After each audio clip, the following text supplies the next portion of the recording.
இலங்கை அரசாங்கத்தையோ அல்லது இந்திய அரசாங்கத்தையோ என் சர்வதேச சமூகத்தை கூட நான் குறை சொல்கிறதுக்கு தயாராக. அதாவது தமிழ் தலைமைத்துவம் தமிழ் பிரதிநிதிகள் விட்ட தவறை ஒழிய 50,000 பேருக்கு மேலே செத்ததாக உத்தியோகபூர்வமான கணக்கு. ஆனால் அதை விட இன்னும் பல மடங்கு அதிகமாக இருந்திருக்கலாம். சர்வதேச சமூகம் தங்கட நலன்கள் இருந்தோன்னா பிரச்சனையை பார்க்க, நாங்கள்லாம் எங்கட நலன்களை முன்னெடுக்க வேண்டும், அழுதும் பிள்ளையை அவளையை பெற வேண்டும் என்பதைத்தான் கடந்த 30 வருடங்களாக நாடாளுமன்ற அமைப்பில் உங்களுடைய பெயரை குறிப்பிட்டு தைக்கிய ராமநாதன் அவர்கள் தெரிவித்த கருத்துக்கு அவர் அப்பப்போ வல்லுநர்களோட கதைச்சு சொல்கிறது பொய் தானே. அவருடைய பிரச்சனையில் உங்களுக்கு தெரியும், சாவகச்சேரி இந்த பிரச்சனை என்னுடைய கவனத்துக்கு வந்த நேரத்தில் நான் அங்கே போனேன். அத்தாச்சி என்ன ஆதாரங்கள் இருக்குமென்றால் நீங்கள் போலீஸில் போய் போலீஸில் கதைச்சு அந்த ஓய்ஸோட கதைச்சு அங்கே போய் முறைப்பாடு செய்ய சொல்லி சொன்னேன். நான் செய்கிறேன் என்று சொன்னேன், செய்ய இல்லை. ஆதார தொண்டர்கள் இருக்கிறேன் தனியாக இந்த இது மாத்திரம் இல்லை தானே. இது பொதுநா வைத்தியசாலை மாத்திரம் இல்லை தானே. அப்போ அவையில் ஒரு பிரச்சனையாக இருப்பினும் தென்னிலங்கையில் எத்தனை பிரச்சனை இதே மாதிரியான பிரச்சனை இவ்வளோ இருக்குத்தானே. அப்போ இவியல் அவசரப்பட்டுட்டின்னா பக்கத்தில் போனால் தங்கள் மேலே அது இப்படி இருக்கா என்ன செய்ய இப்படி இருக்கா. அது போல இந்த கதை ஒன்று இருக்குத்தானே. இந்த பண்டிகையும் ஜானையும், அதாவது கோயில் ஜானை உண்டு குளித்து பட்டையெல்லாம் மடித்து பொட்டோட வந்த ஒன்று இருக்குது. அப்போ ஒரு பண்டிகை சேத்துல குளிச்சுட்டு வந்த ஒன்று இருக்குது. பண்டிகை பார்த்து யானை ஒதுங்கி போய்க்கல பண்டி பேர் அப்படி ஒரு உயர் அதிகாரி சொன்னார். அப்பயும் தாங்கள் அதுக்கு பயல் சொல்ல போக வேணும். எனக்கு என்ன பேருக்குதான்னு கேட்டேன். நான் இருந்தால் என்ன செய்திருப்பேன், வழியேற்றி இருப்பேன். சண்டியர்கள் வந்திருக்கணும்.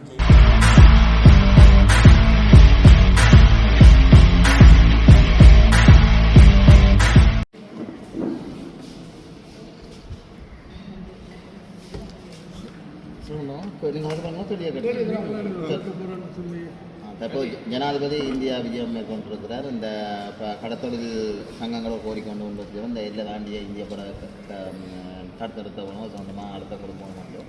ஆனால் அவற்றை சந்திப்பில் அவரான விடயங்கள் ஒன்று விடம்பரம் என்ற ஒரு குற்றச்சாட்டு முன்வைக்கப்படுகிறது. இது பற்றி வந்த விடயத்தை தவிர, அந்த கடத்தொழிலாளர்களுடைய பிரச்சனையை தவிர ஏனைய விடயங்கள், கைச்சாத்திரப்பட்ட ஏனைய விடயங்கள், இணக்கம் காணப்பட்ட ஏனைய விடயங்கள் நாங்கள் முன்னாள் ஜனாதிபதி ரணில் விக்ரமசிங்கே தலைமையில் இருக்கையில் முன்னெடுக்கப்பட்ட விடயங்கள். அந்த வகையில் நான் அதை வரவேற்கிறேன். அதே நேரத்தில் கடத்தொழிலாளர்களுடைய பிரச்சனையில் எந்த விதமான தீர்வுகளும் எட்டப்பட்டதாக தெரியவில்லை. மனிதாயமான அடிப்படையில் அதை அணுக வேணும் என்ற ஒரு இணக்கப்பாடு தான். அப்போ மனிதாயமான அடிப்படையில் அணுகுதல் என்பது இந்திய கடற்தொழிலாளர்கள் எல்லை தாண்டி அத்துமீறி எங்களுடைய கடல் பரப்புக்குள் வந்து சட்டவிரோத தொழில்களில் ஈடுபடலாம், அவர்கள் கைது செய்யப்படக்கூடாது. அதுதானா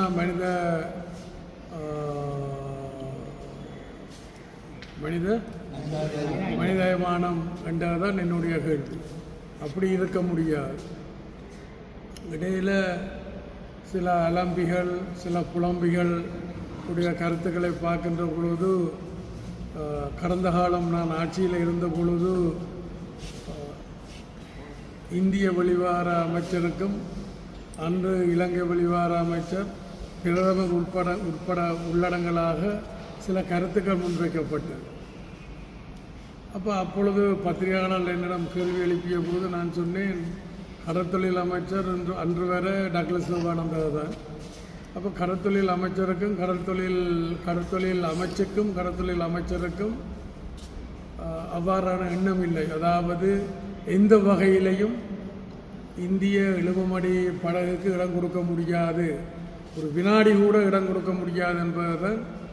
இப்போ நான் கடற்தொழில் அமைச்சர் என்ற வகையில் அதுதான் அரசாங்கத்தினுடைய கொள்கையாக செயல்பாடாக இருக்குமே ஒழிய ஏனையவர்கள் கதைக்கின்ற விடயங்கள் அது அரசினுடைய கொள்கையோ அரசினுடைய செயல்பாடோ இல்லை. இதைத்தான் நான் அன்றைக்கு ஊடகங்களுக்கு வெளிப்படையாக சொன்ன விடயம்.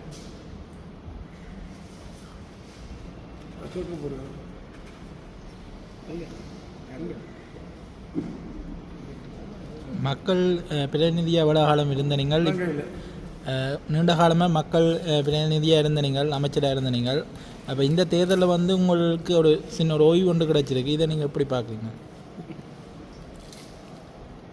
பின்னடைவு என்று சொல்லலாம். அதை சமாளிக்கிற இடத்துல சமாளிக்கிற மாதிரி ஓய்வுன்னு சொல்லலாம். ஆனால் அன்றைக்கு தலை முழுக்க வேலையாக இருந்தது. இன்றைக்கு அந்தளவுக்கு இல்லை. அந்த வகையில் இந்த காலத்தை மேலும் மக்கள் மத்தியில் கட்சியினுடைய கருத்துக்களை கொள்கைகளை முன்னெடுக்கலாம் என்று நான் நம்புகிறேன். ஏன்னா உங்களுக்கு தெரியும், கடந்த 30 வருடங்களாக அரசியல் தீர்வு சம்பந்தமாக அந்த பிரச்சனைகள் சம்பந்தமாக நான் என்ன சொல்லி வந்தேனோ அதான் நடந்து முடித்திருக்கின்றது. அப்போ நான் சொன்னதை அன்றைய கேட்டிருந்திருந்தால் இந்த அழிவுகள், இடம்பெயர்வுகள், துன்பங்கள், துயரங்கள் வந்திருக்காது என்றது தான். இன்று அது கூட ஒரு கேள்விக்குறியாக இருக்கு. அதற்கு நான் இலங்கை அரசாங்கத்தையோ அல்லது இந்திய அரசாங்கத்தையோ என் சர்வதேச சமூகத்தை கூட நான் கூட சொல்கிறதுக்கு தயாராக. அதாவது தமிழ் தலைமைத்துவம், தமிழ் பிரதிநிதிகள் விட்ட தவறை ஒழிய வேறு ஒன்றும் அல்ல. இன்றைக்கு தெரியும் உங்களுக்கு, பாலஸ்தீன விடுதலை இயக்கத்தில் பாலஸ்தீனத்தில் நடக்கிறது தெரியும். இதுவே இந்த யுத்தம் சமீபத்தில் தொடங்கின யுத்தம் கிட்டத்தட்ட 1 வருஷம், கிட்டத்தட்ட 50,000 பேருக்கு மேலே செத்ததாக உத்தியோகபூர்வமான கணக்கு. ஆனால் அதை விட இன்னும் பல மடங்கு அதிகமாக இருந்திருக்கலாம். அப்போ சர்வதேச சமூகம் என்ன செய்தது? ஒன்றும் இல்லை. அப்போ சர்வதேச சமூகம் தங்கட நலன்கள் இருந்தோன்னா பிரச்சனையை பார்க்க, நாங்கள்லாம் எங்கட நலன்களை முன்னெடுக்க வேண்டும், அழுதும் பிள்ளையை அவளையை பெற வேண்டும் என்பதைத்தான் கடந்த 30 வருடங்களாக நான் சொல்லி வந்தேன்.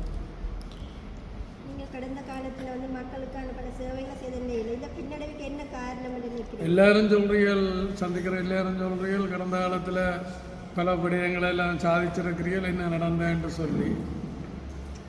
இன்றைக்கு ஒரு கட்சி, எங்களோட கட்சி கூட்டம் தேசிய மாநாடு நடத்துகிற சம்பந்தமான ஒரு கட்சி முக்கியஸ்தர்களோடு இன்றைக்கு ஒரு கலந்துரையாடல் நடைபெற்றது. அதில் நான் அவர்கிட்ட கேட்டுக்கொண்ட, நான் முதல் அதாவது ஒரு பிரச்சனைக்கு அகம்புறம் என்று இருக்கும். முதல் உள்ளுக்கு என்ன குறைபாடுகள், எங்கள் மத்தியில் என்ன குறைபாடுகள் இருந்தது, என்ன கடந்த காலத்தில் பல சவால்களுக்கு மத்தியில் நாங்கள் தொடர்ச்சியாக நாடாளுமன்றம் சென்று வந்த நாங்கள். ஆனால் இந்த முறை அந்த நிலைமை எங்களுக்கு வர இல்லை. ஆனால் உள்ளுக்கு என்ன நிலைமைகள் என்றதை பார்ப்போம் என்றதை நான் சொல்லி வந்தேன். அதை விட நான் சமீபத்தில் ஒரு தொலைக்காட்சி, என்ன பேர், அதுக்கு முதல் ஆதவன் தொலைக்காட்சியினுடைய ஒரு பேட்டியில் அந்த கேள்வி எழுப்பின போது நான் அதில் சொன்னேன், டக்ளஸ் தேவானந்தாவினுடைய வீழ்ச்சிக்கும் அனுர திசநாயக்காவினுடைய எழுச்சிக்கும் காரணம் இந்த சமூக வலைத்தளங்கள் என்று ஒரு கருத்தை சொன்னேன். பணப்படியினால் இந்த சமூக வலைத்தளங்களுக்கு ஊடாக பல தவறான செய்திகள் மக்கள் மத்தியில் பரப்பப்பட்டிருக்குது. அதில் ஒன்று இந்த புண்ணன் என்ற பேரில் வந்த செய்தி. உங்களுக்கு தெரியும், புண்ணன் என்ற பேரில் வந்த செய்தி எப்படிப்பட்டவர் என்று சொல்லி. அப்போ அவருக்கும் எனக்கும் என்ன முரண்பாடு? அவருடைய சட்டவிரோத சமூக விரோத செயல்களுக்கு நான் ஒத்துழைக்க இல்லை. அதுக்கு உதாரணத்துக்கு ஒன்று சொல்லலாம். உங்களுக்கு அந்த நாவல்குழியில் அந்த ஜால் வளைவு இருக்குது. அந்த வளைவுக்கு பக்கத்தில் இருக்கக்கூடிய அந்த பள்ளத்தை நிரப்பி அவர் ஒரு பெட்ரோல் ஷெட் ஒன்று அமைக்கிறதுக்கு முயற்சி எடுத்தவர். அப்போ அந்த பிரதேசத்தில் இருக்கக்கூடிய மக்கள், விவசாய அமைப்புகள் எல்லாம் எதிர்ப்பு தெரிவித்தவர். அந்த இடம் நிரப்பப்பட்டால் அதில் இந்த பெட்ரோல் நிலையம், பெட்ரோல் நிரப்பு நிலையம் பெருமாக இருந்தால் வெள்ளம் பாருன்னு மழை காலங்களில் தங்களோட வீடுகளுக்குள்ள வயல்களுக்குள்ள வெள்ளம் வரும். ஆனபடியினால் தயவு செய்து அதை கொடுக்க வேண்டாம். அப்போ இவர் என்னுடைய நண்பர் எனக்கு ஆதரவாக இருக்கிறாருன்றதுக்காண்டி தவறான இதுக்கு நான் இடம் கொடுக்க போகிறதில்லை. இப்போ கடந்த காலங்களில் வந்து உங்களுக்கு தெரியும், மெயினாக ரோட் பூட்டப்பட்டிருந்தது, வன்னி தடை ஏற்படுத்தப்பட்டிருந்தது. அப்போ நான் வர்த்தகர்களை அழைத்து, தமிழ் வர்த்தகர்களை அழைத்து, எங்களுடைய மக்களுடைய நியாயமான பொருட்களை நீங்கள் கொண்டு செல்ல வேணும், நான் உங்களுக்கு அனுமதி பெற்று தரேன் என்று சொல்லி அந்த வகையில் அனுமதியை பெற்று கொடுத்தது. அதே நேரத்தில் அவைகள்கிட்ட சொன்னது நியாயமான விலை, அதாவது செலவுகள் போக நியாயமான விலை. இப்போ 2000 ரூபா பெறுமதியான பொருளை 20,000க்கு விற்க முடியாது. அப்போ அதுக்கு நான் இடம் கொடுக்கையில் இப்போ நேற்று நான் கொழும்புலேருந்து வரையில் ஒரு கொழும்பு பிரபல வர்த்தகர் கனகாலத்துக்கு பிறகு சந்தித்து கட்டிப்பிடிச்சு முத்தம் கொடுத்தார். அவரும் என்னுடைய நண்பர், அவரும் ஒரு பிரபல வர்த்தகர். அப்போ நான் இந்த A9 ரோட் இந்த பிரச்சனை வந்த பிறகு அவர்களோடு இருக்கக்கூடிய தொடர்புகளை நான் கையை விட்டாச்சுது. நான் இப்போ நீதிமன்றம் சொல்லி இருக்கின்றேன் என்று ஏற்கனவே சொல்லியிருக்கின்றேன். அப்போ இந்த விண்ணன் என்பவரோடு நான் வர்த்தக நடவடிக்கைகள், கட்சிக்கு நிதி தேவை என்ற வகையில் வர்த்தக நடவடிக்கையில் ஈடுபட்டிருந்தேன். நான் அதில் அவர் முறைகேடாக ஒரு விடயத்தில் நடந்தபடியினால் நான் அவரை அதிலிருந்து விலத்தி விட்டேன். பிறகு அதுக்கு பிறகு இந்த கஸ்தூரியார் கடத்தொகுதி சம்பந்தமான பிரச்சனை அவருக்கு தான் அதை கொடுத்திருந்தேன். அப்புறம் அவர் இந்த மகேஸ்வரன் கொலை சம்பந்தமாகவும் நிதி மோசடி சம்பந்தமாகவும் CID-யினால் கைது செய்யப்பட்டவர். நான் அதுக்கு பிறகு நான் வேறொரு நபர்கிட்ட என்ன அந்த திட்டம் முன்னெடுக்கப்பட வேணுமென்றதுக்காண்டி வேறொரு நபர் கூடாக அதை நான் முன்னெடுத்தேன். அப்போ அவர் தன்னுடைய முறைகேடுகளுக்கு அல்ல தன்னுடைய சட்டவிரோத செயல்களுக்கு அல்ல மக்கள் விரோத செயல்களுக்கு நான் இடம் கொடுக்க இல்லை என்றதால் உங்களை மாதிரியான ஊடகங்கள் இதுக்கு முன்னுரிமை கொடுப்பீர்கள் என்ற வகையில் இல்லை சமூக வலைத்தளங்கள் அதை என்ற அவையில் வந்து இன்றைக்கு ஒரு குடிசை கைத்தொழில் மாதிரி இன்றைக்கு சமூக வலைத்தளங்கள் இங்கே செயல்படுகிறது. அவர்களுக்கு நல்ல வருவாய் கிடைக்குது. அந்த வகையில் நான் ஒரு 2-3 சமூக வலைத்தளங்களை நான் உடனடியாக எனக்கு உங்களுக்கு அதை காட்ட முடியே இல்லை. ஒன்றில் பார்த்தால் அன்னூறு அதிரடி நடவடிக்கை, அமைச்சர் சிக்கினார், உள்ளுக்கு போய் தமிழ் அமைச்சர் உள்ளுக்கு போய் பார்த்தால் எனக்கும் அதுக்கும் எந்த சம்மந்தமும் இல்லை. அது அந்த போலீஸ் அமைச்சராக இருந்த அந்த பாஸ்போர்ட் சம்மந்தமாக ஏதோ செய்யுது. அப்படி கணக்கு உதாரணத்துக்கு நான் சொல்லலாம். சரி, என்னுடைய பெயரால் நம்முடைய ஆட்களுக்கு ஒரு வருவாய் கிடைக்குது தானே, என்னோட வாழ்வாதாரம் இதாக இருக்கான்ட்டு நான் அதில் கண்டுகொள்ள இல்லை. கடந்த காலத்தில் எவ்வளோ சேறுகள் எல்லாம் பூசப்பட்டது.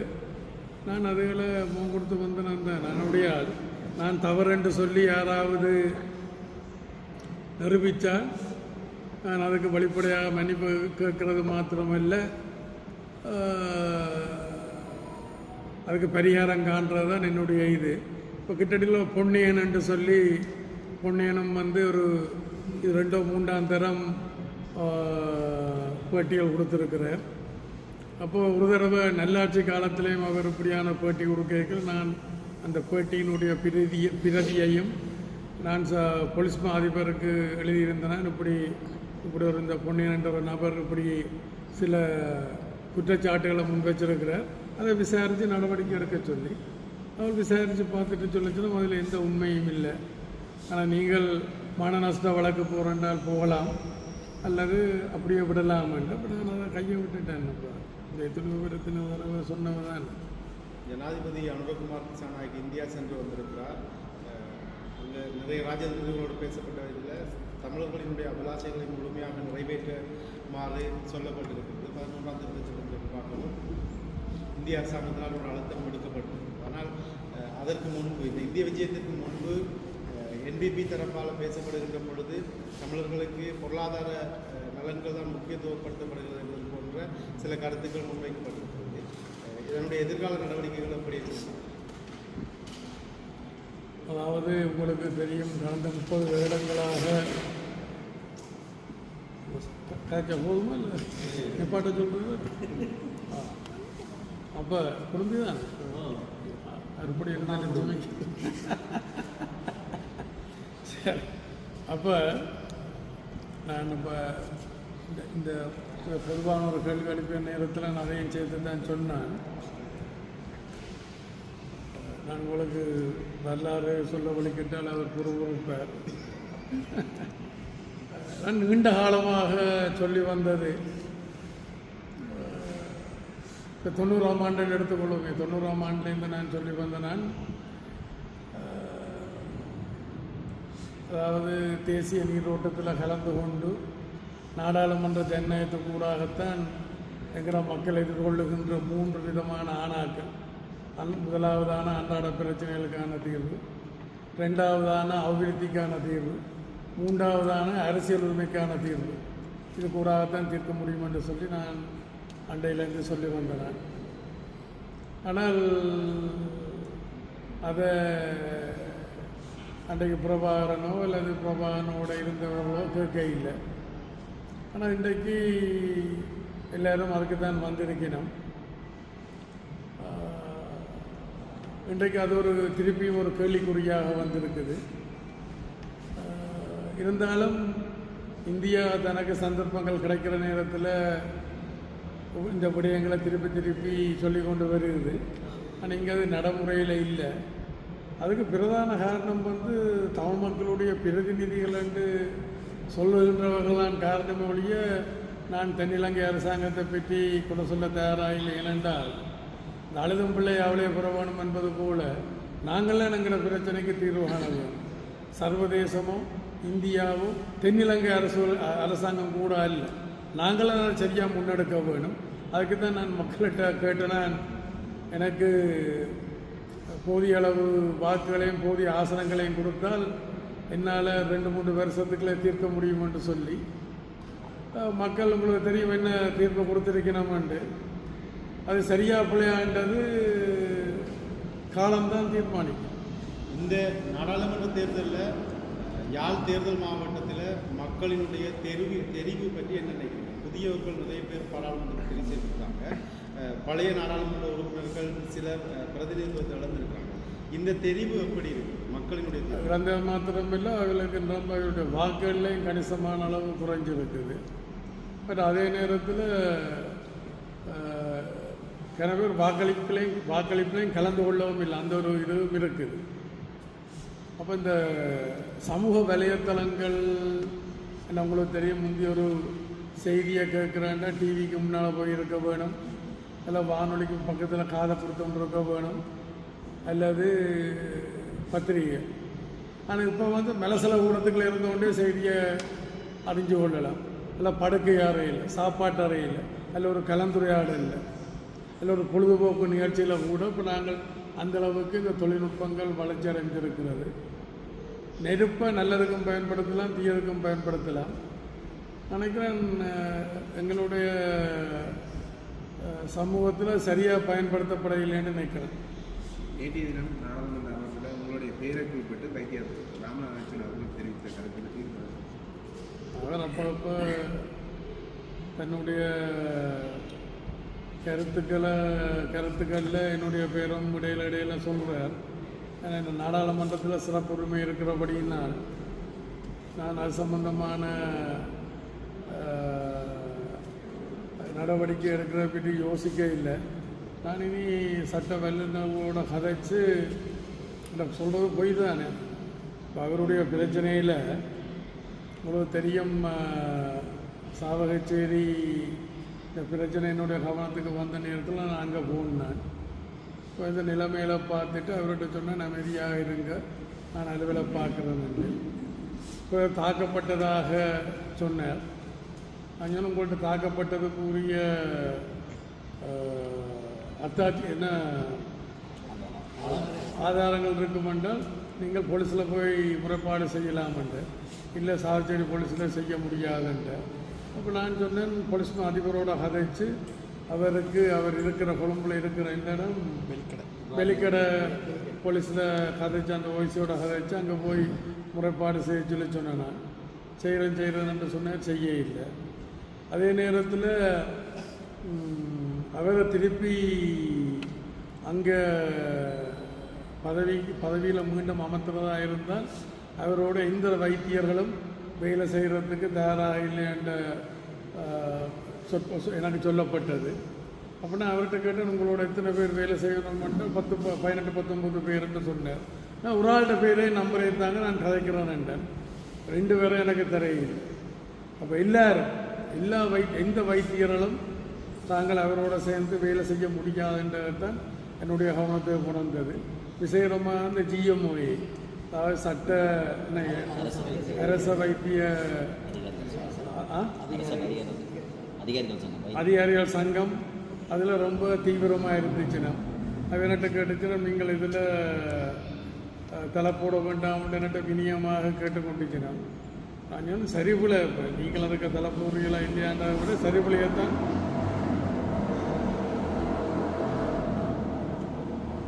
ஸ்கூட்டரும் மோட்டர் சைக்கிள் இல்லை ட்ரெயின் அந்த ட்ரெயின் தான் இந்த சட்டத்தில்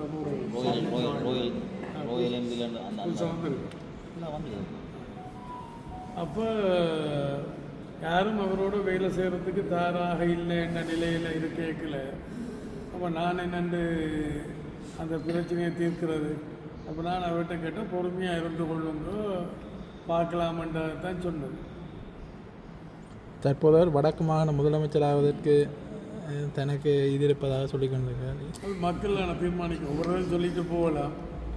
முன்னாள் விக்ரேஸ்வரன் ஐயான்னு சொன்னவர் வந்தார் போனார். வேறு ஆக்களும் பலரும் சொன்னவர் இவரும் சொல்கிறார். மக்கள்லாம் தீர்மானிக்க. உங்களுடைய எதிர்கால திட்டங்கள், அரசியல் கட்சி, உங்களுடைய கட்சியின் நிலைப்பாடு தேர்தல் போட்டியிட சம்பந்தமாக அதில் எந்த மாற்றமும் இல்லை. எங்கள்கிட்ட கட்சி கொள்கையை நாங்கள் முன்னெடுக்கிறதுக்கு எங்களால் முடிஞ்ச சகல விதமான நடவடிக்கைகளையும் நாங்கள் முன்னெடுப்போம். நேற்று மட்டும் சொன்னது போல் இன்றைக்கு ஒரு கட்சி செயற்பாட்டாளர்கள் முக்கியஸ்தர்களோடு இன்றைக்கு ஒரு கலந்துரையாடல். அப்போ அதில் நாங்கள் புறச்சூழலை விட முதல் அகச்சூழல், அகத்தில் என்ன தவறுகள் நடந்திருக்குது என்றதை விமர்சன அடிப்படையில் நாங்கள் அதை பார்ப்போம்னு சொல்லிடுவோம். நீண்ட காலமாக இலங்கை இந்திய மீனவ விவகாரம் தொடர்பாக அந்த விவகாரத்தை கையாண்டவர்கள் அடிப்படையில் நீங்கள் விட்டு சென்று எதையாவது NPP அரசாங்கம் தொடர வேண்டும் என்ற பரிந்துரை இருக்கிறது மீனவர் விவகாரம். அதாவது எனக்கு நேரம் அந்த தேதி உடனடியாக ஞாபகம் இல்லாவிட்டாலும் அக்டோபர் மாதம் 29ஆம் தேதி இலங்கை அரசும் அனுர அரசும் மோடி அரசும் இது சம்பந்தமான ஒரு கலந்துரையாடல் நடத்த இருக்கணும் என்ற ஒரு தகவல் என கிடைத்த உடனே தான் நான் அவசரமாக அனுரா ஜனாதிபதியை சந்திக்க நான் முயற்சி பண்ணியிருந்தேன். இந்த பிரச்சனை சம்பந்தமாக எங்களுடைய நிலப்பாடு, என்னுடைய அனுபவம் என்னன்றதை நான் அவருக்கு விளங்கப்படுத்தினது. 100க்கு 200% அதை ஏற்றுக்கொண்ட மாதிரி கதைச்சார். ஆனால் இப்போ மனிதாயமான அடிப்படையில் அதை கையாளுறன்ற ஒரு இணக்கப்பாட்டை தான் 2 நாட்டு தலைவர்களும் வெளிப்படுத்தி இருக்கணும். அப்போ அந்த மனிதாயமானம் என்பது என்ன? மனிதாயமானம் என்பது ஒரு தரப்புக்கா இல்லாட்டி 2 தரப்புக்குமா இல்லை எல்லா தரப்புக்குமா? இப்போ நான் விளங்கி கொண்டது மனிதாயமானம் என்பது இதில் அவர்கள் இந்திய கடற்தொழிலாளர்கள் இலங்கை கடல் எல்லைக்குள்ளே, இலங்கை கடல் பரப்புக்குள்ளே எல்லை தாண்டி சட்டவிரோதமாக வந்து சட்டவிரோத தொழில்களில் ஈடுபட்டு வளங்கள் அளிக்கலாம், அவர்களை கைது செய்யக்கூடாது. இதுதான் மனிதாபிமானமா என்றதுதான் என்னுடைய கேள்வி. இப்போ அதுக்கு இடம் கொடுக்க முடியாது. நான் ஆட்சியில் இருக்கலாம், ஆட்சியில் இல்லாமல் இருக்கலாம், அதுக்கு இடம் கொடுக்க முடியாது என்றது தான். மற்ற நான் எந்த சந்தர்ப்பத்திலையும் அவர்கள் வரியை தந்துட்டு வந்தீங்க பிடிக்கலாமான்னு நான் சொன்னது கிடையாது. அங்கே இந்திய அந்த சட்டவிரோத இல்லை தாண்டின சட்டவிரோத தொழிலுக்கு அவர்கள் வரி தந்துட்டு பிடிக்கலாம்ன்ற இந்த வகையில் ஒரு செகண்ட் ஒரு வினாடி கூட வர முடியாதுன்றது தான் என்னுடைய நிலப்பாடு. அது வெளிப்படையான சிலவில் இந்திய தரப்புக்கு என்னுடைய இந்த வெளிப்படையான நிலப்பாடு பிடிக்காமல் இருந்திருக்கலாம். அப்போ நான் இருக்கையில் ரொம்ப நெருக்கி கொண்டு இருந்தபடியாக 2 டேட் கொடுத்தவன் நான் ஆட்சியில் இருக்கையில். அப்புறம் கடைசி நேரத்தில் அந்த டேட்டை ஒத்தி வச்சுட்டின்னு சரி இனி புதிய அரசாங்கம் தான் வரப்போகுது, அவைகளோட மனிதமான இதுக்கு போகலாம்னு யோசிச்சிருக்கணும் போல கிடக்குது. நான் மனிதாயமானம் என்று யோசிக்கிறது எங்களுடைய மக்கள் எங்களுடைய வளங்கள், அதைத்தான் நான் மனிதநேயம் என்று நான் யோசிக்கிறேன். இங்கால வந்து பிடிக்க முடியாது என்றது தற்போதைய அரசாங்கம் சின்னங்கள் இந்த தேர்தல் வந்து முக்கியமான கோஷமாக வைக்கப்பட்டது மாற்றம் என்கிற ஒரு விடயம். அதில் வந்து கற்றவர்களை உள்வாங்கணும் என்ற விஷயமும் மற்றது சிரமதானம் நாடாளுமன்றத்தை சிரமதானம் செய்யணும். இப்போ வந்து அந்த கல்வித்தகமை வந்து கேள்விக்குள்ளாக்குற மாதிரியான விடயங்கள் நடந்து கொண்டிருக்கிறது. படவேற்ற கல்வித்தகமை வந்து கேள்விக்குள்ளாகிருக்கு. இது வந்து நீங்கள் எப்படி பார்க்குறீங்க? நீங்களே கேள்வியும் பதிலையும் சொல்லியிருக்கிறீர்கள். அப்போ இந்த அரசு ஆட்சிக்கு வர முன்பு கன விடயங்களை சொல்லியிருக்குது. அது நான் இப்போ கிட்டடியில் போய் இந்தியாவில் போய் கையெழுத்து போட்டு இணக்கம் காணப்பட்டு வந்த பல விடயங்களை அண்டைக்காவையில் எதிர்த்தவை. இன்றைக்காவில் அதை ஏற்றுக்கொண்டிருக்கணும். அது மாதிரி உங்களுக்கு தெரியும் இந்த IMF, அதாவது சர்வதேச நாணய நிதியம், அவர்களோட எல்லாம் முணங்கி போயிருக்கிறோம். அதோட நாங்கள் ரணில் விக்ரமசிங்க தலைமையிலான ஆட்சியில் நாங்கள் எதை முன்னெடுத்தோமோ அதை முன்னெடுக்கணும். அந்த வகையில் அது வரவேற்கக்கூடியது. மற்றது கல்வி தகமை என்றதை விட நாடாளுமன்றத்தில் அனுபவம் எல்லாம் இந்த மக்கள் தொடர்பான இந்த அக்கறை தான் முக்கியம். இப்போ இந்தியாவில் காமராஜ் என்று இருந்த அப்படி கன பேரை நான் உதாரணத்துக்கு சொல்லலாம். காமராஜ் இப்போ MG ராமச்சந்திரனை எடுத்துக்கொள்ளுங்களேன். அவருக்கு என்ன கல்வி தகமை இருந்தது? இப்போ இதில் கல்வி தகமை என்றதை விட இந்த மக்கள் தொடர்பான அவர்களுடைய அந்த அக்கறை அப்போ அந்த அந்த அதெல்லாம் முக்கியம். இந்த மக்கள் தொடர்பான அவர்களுடைய அக்கறை தான் முக்கியம். அதான் இந்த ஆற்றல் தேர்தலில் அதானியினுடைய முதலீடுகளுக்கு ஆட்சிக்கு வருவதற்கு முன்பு NPP தரப்பு கடுமையான எதிர்ப்பை வெளியிட்டது. இப்பொழுது இந்தியா பயணம் முடித்து கொண்டு வந்து அதானியினுடைய முதலீடுகள் தொடர்பாக சாதகமான சமிக்கையை வெளியிட்டிருக்காங்க. இவர்களுடைய இந்த நிலைப்பாடு தொடர்பான நான் சொன்னேன் ஆரம்பத்திலேருந்து தான் சொல்லியிருக்கிறேன். நாங்கள் அன்றைக்கு என்னத்தை முன்னெடுத்த நாங்களோ எஞ்சத்தை இவியல் அன்றைக்கு எதிர்த்தவைகளோ இன்றைக்கு அதை பின்பற்றினோம். அதை நாங்கள் முன்னெடுத்ததை அவை பின்பற்றினோம். அது நல்லது, வரவேற்கக்கூடியது. கடற்தொழில் மீனவர் தொடர்பான பிரச்சனைகளில் சாதகமான முடிவுகள் எட்டப்படாவிட்டால் EPDP தரப்பில் இருந்து போராட்டங்கள் ஏதாவது எதிர்காலத்தில் முன்னெடுக்கலாம். நான் திரும்ப நிலைமையில் பார்த்துட்டு முதல் ஜனாதிபதி அனுர ஜனாதிபதியோட கதைச்சு போட்டுட்டு அடுத்த கட்டத்துக்கு நான் போவேன். தற்போதைய அரசாங்கம் ஒரு கருத்தை சொல்லுது, இந்த சின்னங்கள் கட்சிகளை கைவிட்டு நாட்டை கட்சிகளை போவது எல்லாரும் ஒன்று சேர்ந்து உழைக்கணும் ஒரு கருத்தை சொல்லுது. இது சொன்னாங்க உங்களுடைய இலப்பாடு. இப்போ யுத்தம் முடிஞ்ச பிறகு நான் பங்கெடுத்திருந்த மைந்த அரசு அப்புறம் கோட்டாபி அரசெல்லாம் இதை முன்வைச்சவர். நான் என்ன சொன்னேன், முதல்ல மக்களுடைய பிரச்சனைக்கு தீர்வு காண வேணும். ஒரு பிரச்சனைக்கு தீர்வு கண்டாச்சது, வன்முறைக்கு தீர்வு கண்டாச்சது. எங்களோட மக்களுடைய அரசியல் பிரச்சனைக்கு தீர்வு காண வேணும். அதுக்கு பிறகு நான் அதை பற்றி யோசிக்கலாம் மாட்டேன். நான் அன்றைக்கு அந்த இது நான் உங்களுக்கு முந்தைய கதைச்சிருக்கிறேன் கொண்டனோ தெரிய இல்லை. எங்கே அந்த கையெழுத்து போட்டு அதாவது என்னென்றால் உங்களுக்கு தெரியும், நான் 2ஆம் தரம் மைந்த ஆட்சியில் இது கேட்கல. எங்கே அந்த இது மைந்த ஆட்சியில் இது கேட்கல, எல்லாத்தையும் உண்டு எடுத்து வை. மைந்த ஆட்சியில் இது கேட்கல. அண்டையான அரசாங்கம் இந்த 13ஆம் திருத்தச் சட்டத்தை இல்லாமல் பண்ணி, அந்த 3 அவைகளுக்கு இருந்தது இல்லாமல் பண்ணி மாவட்ட சபைகள் அல்லது இந்த இருக்கிற அதிகாரங்களை இன்னும் குறைக்கிறதுக்கு முயற்சி எடுத்தவர். அந்த நேரத்தில் நாங்கள் அந்த ஆட்சியில் இருந்தது.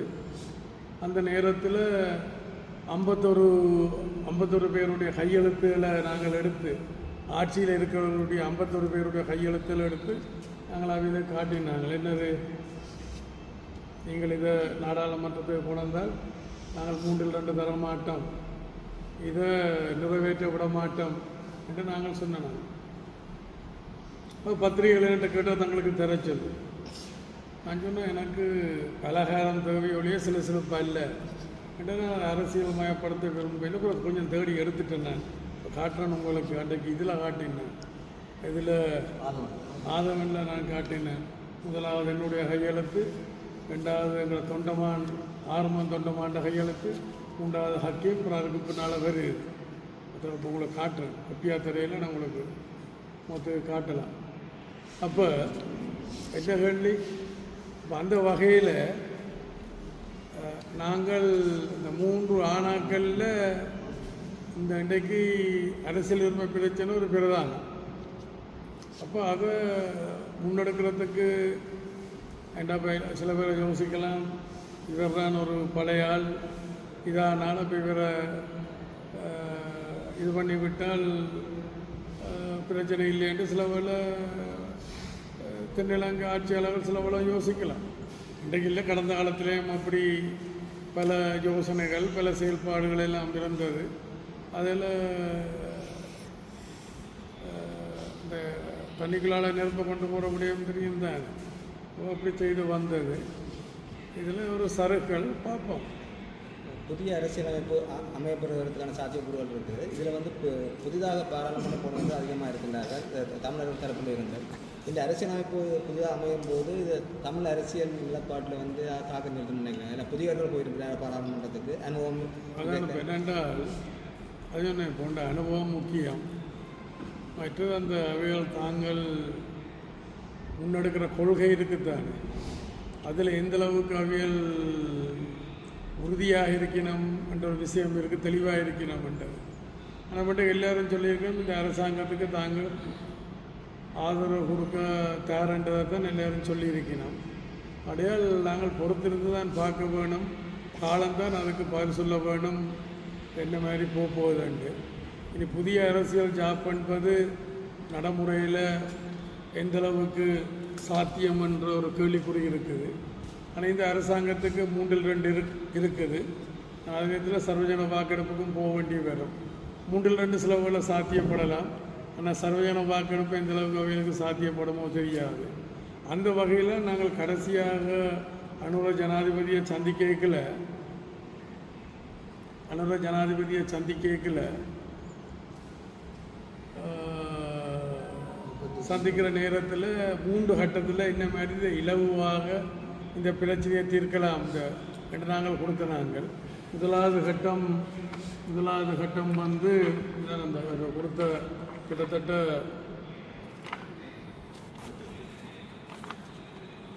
38 விடயங்கள் கொடுக்குறாங்க. அதில் அந்த இந்திய கடத்தொழில் பிரச்சனை உண்டு. 38வது வந்து இந்த 13ஆம் திருத்த சட்டத்தை முழுமையாக எந்தளவுக்கு நடைமுறைப்படுத்துறதில் ஆரம்பிக்கலாம் என்றால் முதலாம் கட்டம் சிம்பிள். நாடாளுமன்றம் எல்லாம் போக தேவையில்லை.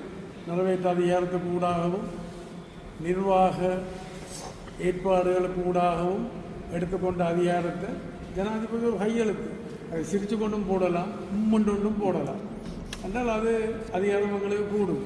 முதலாம் கட்டம். 2ஆம் கட்டம் நாடாளுமன்றத்துக்கு கொண்டு வர வேண்டி இருக்குது. அதில் அன்றைக்கு 50 பேர் நாடாளுமன்றத்தில் கூடினால் அதில் 26 பேர் சாதகமாக ஆதரவாக வாக்களித்தா சரி. அப்புறம் 3ஆம் கட்டம். அப்போ இந்த 2 கட்டமும் நடைமுறையில் விரைக்கல. நாங்கள் தேசிய நல்லிணக்கத்தையும் வலுப்படுத்துவோமா இருந்தால் 3ஆம் கட்டத்தை இலகுவாக செய்து முடிக்கலாம். அதுக்கு நாடாளுமன்றத்தில் 3/2 தேவைப்படும், சர்வஜன வாக்கெடுப்பு கூட போகும். அப்போ இன்றைக்கு இருக்கிற அரசாங்கம் எந்த அளவுக்கு தமிழ் மக்களுடைய உரிமை பிரச்சனையில் 3/2 கொடுக்குமான்றது கேள்விக்குறிதான் என்று அதுக்குள்ள ஒரு பிரதானமானவர் சொல்லி போட்டு தான் 13ஆம் திருத்தம் சம்பந்தமாக ஒரு உண்மையான நிலப்பாட்டை வெளிப்படுத்திட்டார். அப்புறம் ஏதோ காரணங்களுக்காக அப்படி சொல்லல, இப்படி சொன்னது, இப்படி சொல்லல, அப்படி சொன்னதுக்கு வந்துட்டான். நான் இது முடிஞ்ச பிறகு இன்னொரு உதாரணத்தை சொல்கிறேன், அது ரெக்கார்டில் வேண்டாம், உங்களுக்கு முந்தி சொல்லியிருப்பேன். இன்னொரு உதாரணத்தை நான் உங்களுக்கு சொல்கிறேன், ரெக்கார்டிங்கெல்லாம் முடிஞ்ச பிறகு. இது சம்பந்தமாக இதுதானே இதுதான். இப்போ 7ஆம் தேதி 12ஆம் மாதம் 2012 கொடுத்தது. முதலாவது கையெழுத்தாற்ற உங்களோட டக்ளஸ் வானந்தம் கூட டக்ளஸ் வானந்தம் இல்லை, அவற்ற கையெழுத்து முதலாவது. 2வது ஆற்ற தொண்டமான ஆறுமுகன்ற கையெழுத்து. 3வது கையெழுத்த ஹக்கி. அப்படி இங்கே போகுது விளங்குதான். அப்போ 51 பேர் கையெழுத்து எடுத்து நாங்கள் அன்றைக்கு கொடுத்தது.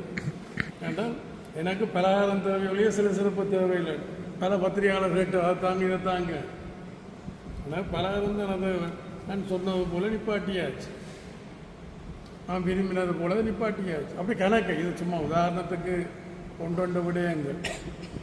ஜனாதிபதி ஒருவர் பதவியேற்று முதலாவது இந்தியாவுக்கு செல்வது தான் ஒரு சம்பிரதாயமாக. நீங்கள் அவற்றை அனுமதி எடுத்தீங்களோ தெரியாது. ஆரங்கிற குடும்பி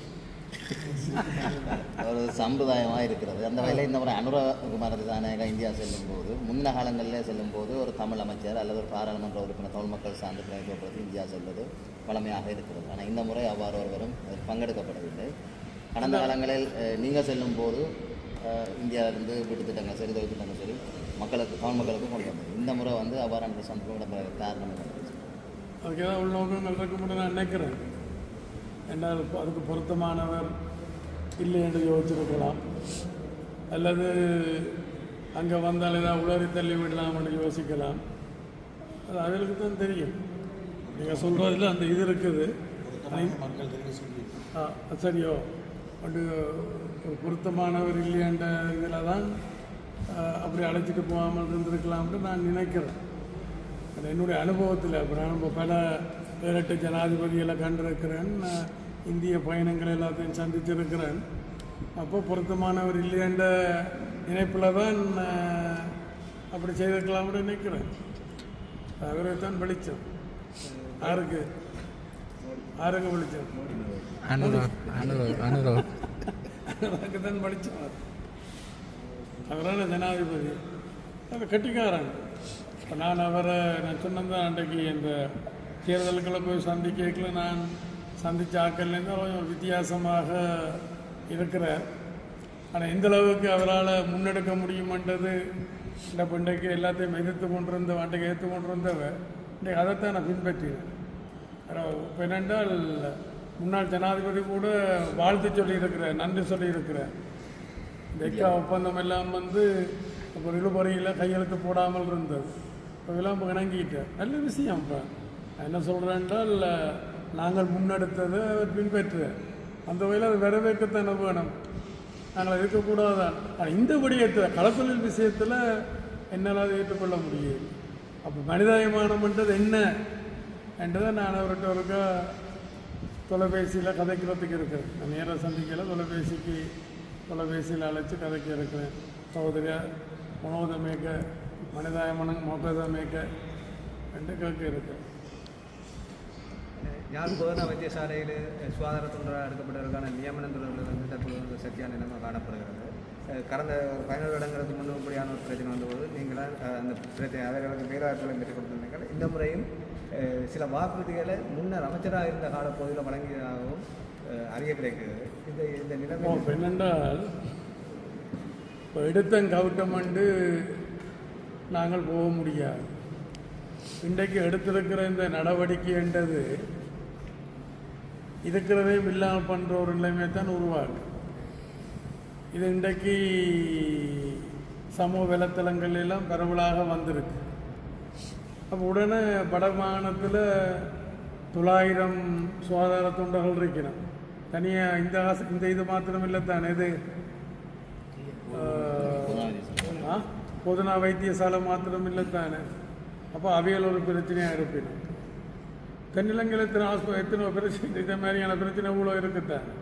அப்போ இவியல் அவசரப்பட்டுட்டின்னா சில பேர் அரசியலுக்காண்டி அதை பயன்படுத்தி இருக்கிறோம். அப்போ நான் ரணில் விக்ரமசிங்க ஆட்சியில் இருக்கல முதல் 100 பேருக்கு யாழ்ப்பாணத்தில் 100 கொழும்புல 100, இங்கே எனக்கு 100 தாரண்டா கொழும்புக்கும் ஆஸ்பத்திரிக்கு 100 பேருன்றதை முன்னாள் ஜனாதிபதி இணங்கிறது. அதுக்குள்ள அந்த தேர்தல் எல்லாம் வந்து இதில் போச்சு. அப்புறம் அந்த பிள்ளைகளுக்கு சொன்னால் அமைதியாக இருங்க, பொறுமையாக இருங்கன்ட்டு. ஆனால் அவர்கள் அப்படி தான் ஜோதிச்சு கொண்டு வந்து அப்புறம் பார்த்தால் திருப்பி பொங்கி இருக்கணும். பார்ப்போம், நல்லது நடந்தால் யாருக்கு தான் சந்தோஷம் இருக்காது. சொல்கிறவங்களுக்கு விளங்குதான்.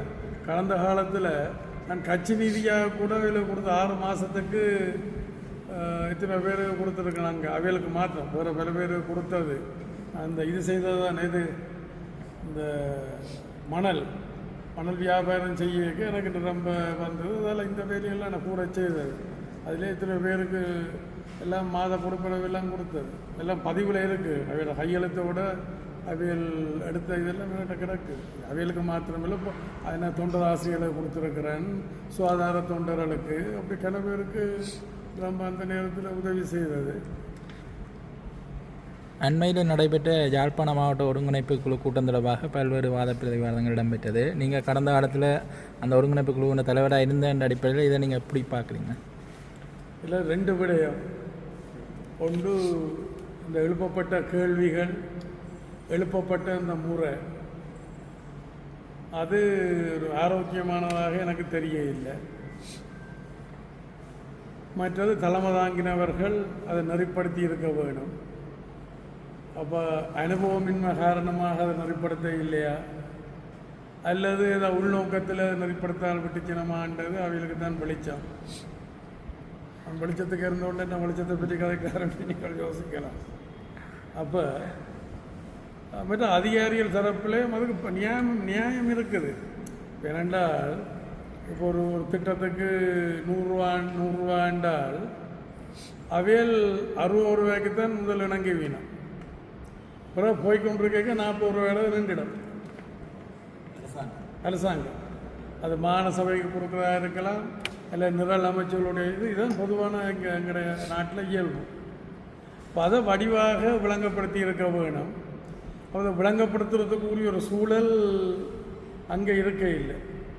அதில் ஒரு மூத்த அதிகாரி சொன்னார், அதாவது சேத்துல குளிச்சுட்டு வரைக்கில் தாங்கள் எல்லாம் குளிச்சு முழிச்சு இருக்கைக்கில் அப்புறம் பக்கத்தில் போனால் தங்கள் மேலே அது இப்படி இருக்கா, என்ன செய்ய இப்படி இருக்கா.